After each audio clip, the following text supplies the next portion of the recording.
I'm sure with this video coming out on the same day Bless Online's released, you're probably thinking, what the fuck Peon, Guild Wars 2? That's kinda random. But I don't care. This week, something happened that I never thought would. I finally managed to get into Guild Wars 2 and genuinely enjoy the game for the first time ever. I've tried so many times in the past to get into this game, but I never could.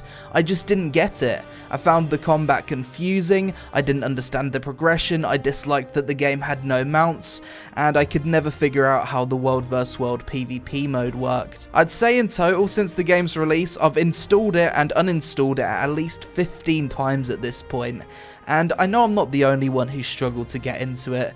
In fact, when I mention Guild Wars 2 to a lot of my friends, they always say, yeah, it looks like a cool game, I've tried it, but I don't really get it. So what exactly has changed? Why of all times was this the week I got into Guild Wars 2?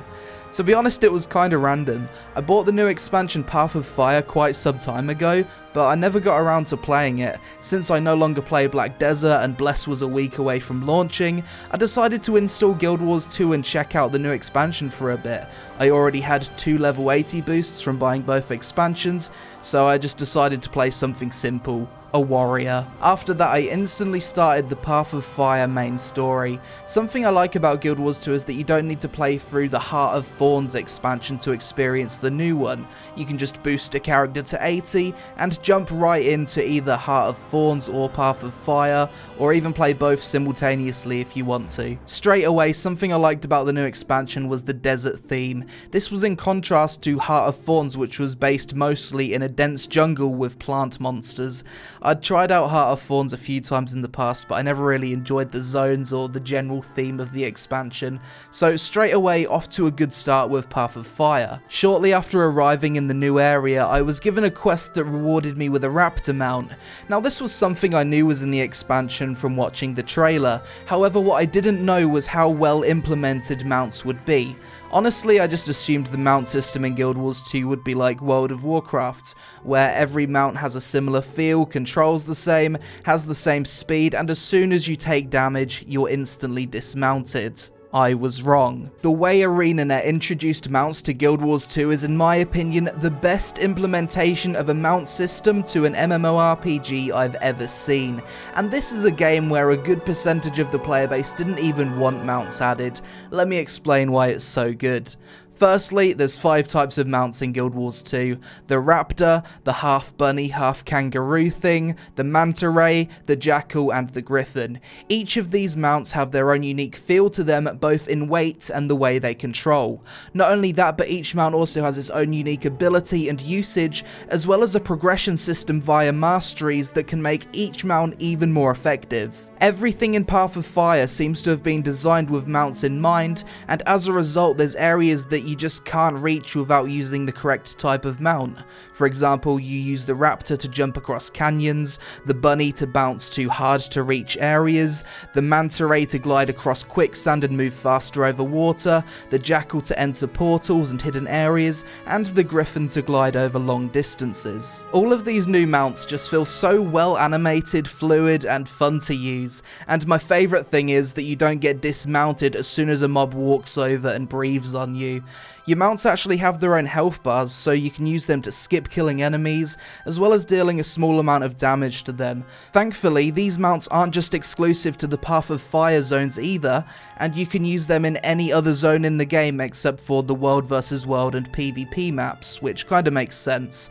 This makes going for map completion or just traversing the game world in general so much less tedious and more enjoyable than it used to be. Other than the mounts in the new expansion, I really like the amount of content it brought to the game, as well as how impressive the production value of the main story is.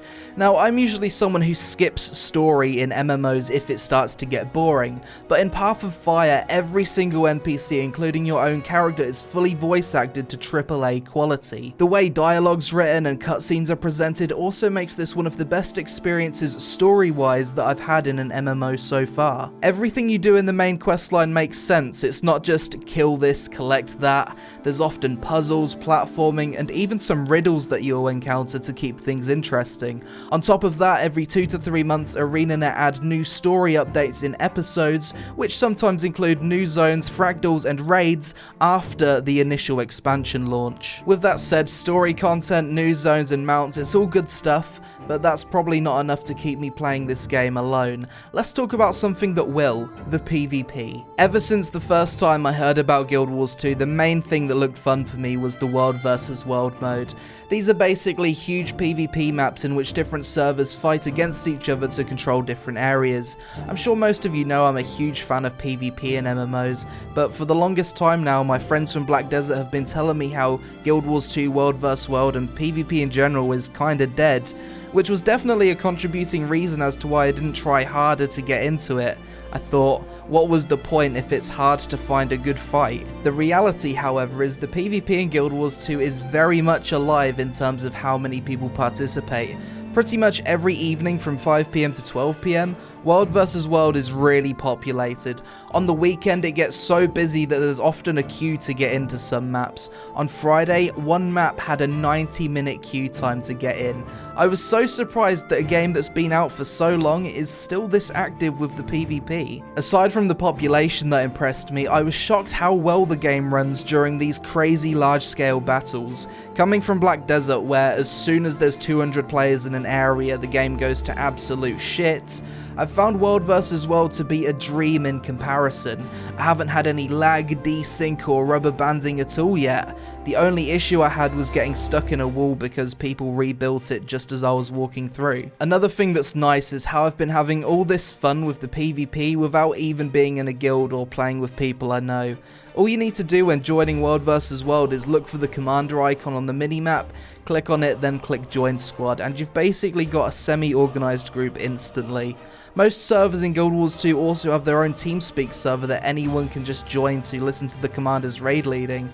It's been a really enjoyable PvP experience so far, and it seems like there's a lot more depth to it than first meets the eye. Initially I just thought it was a game of don't stand in the red circles and kill the enemy with your circles, but there's a lot more to it than that, which I'm not going to get into in this video. But basically what I've mentioned so far are the main reasons why I've been enjoying this game so much recently. The new expansion's amazing, the implementation of mounts has made a lot of the old content less tedious, the PvP is still really active and super easy to find good fights, the game has easily one of the most fair, low cost and non-pay to win business models in the MMO genre, and a big aspect of the endgame is making cool armor combinations and fashion, which I always enjoyed doing in World of Warcraft. If all of this wasn't enough to keep me occupied, there's also quite a lot of raid and dungeon content at endgame now, which was something Guild Wars 2 was lacking when it released. You've got Fractals, which are basically endgame dungeons similar to Mythic Plus in World of Warcraft. There's currently 18 unique Fractals with higher difficulty options for each one, and there's 10-player raids. You've got Forsaken Thicket, which has 3 wings with a total of 11 bosses, Bastion of the Pensonant, which has 4 bosses, and Hall of Chains, which has another 4 bosses. So as a new player that's never done it before, this game has quite a lot of content to work through when it comes to the PvE. Overall, all of this has me really excited. I'm just so happy that I finally managed to get into Guild Wars 2 after all of this time, and get enough of an understanding that I can actually enjoy the game now. When this video is released, I'm most likely going to be recording my journey to max level in Bless Online, but if that game turns out to be a disappointment, I would strongly advise giving Guild Wars 2 a shot if you're like me and could never get into it properly. This game has so many good things going for it, from its PvP content, PvE, storytelling, combat, cosmetics, mount system and business model, that it's one of the most easy to recommend MMOs out there. It's basically got everything you'd want in an MMO, except for player housing, which I really hope they add one day, because sometimes when I've been spending all day slaughtering players, monsters, and my own character, I just need a bit of a break to do something a little bit more relaxing, like painting a virtual wall, moving furniture, and pretending that I'm a real estate guru. But that's it for this video, guys. I should have a video on Bless Online come out before the end of the week, so keep an eye out for that. I hope that those of you that are going to play that game have a lot of fun with it. It's not too often we get many new MMO launches these days, so just enjoy the novelty while you can.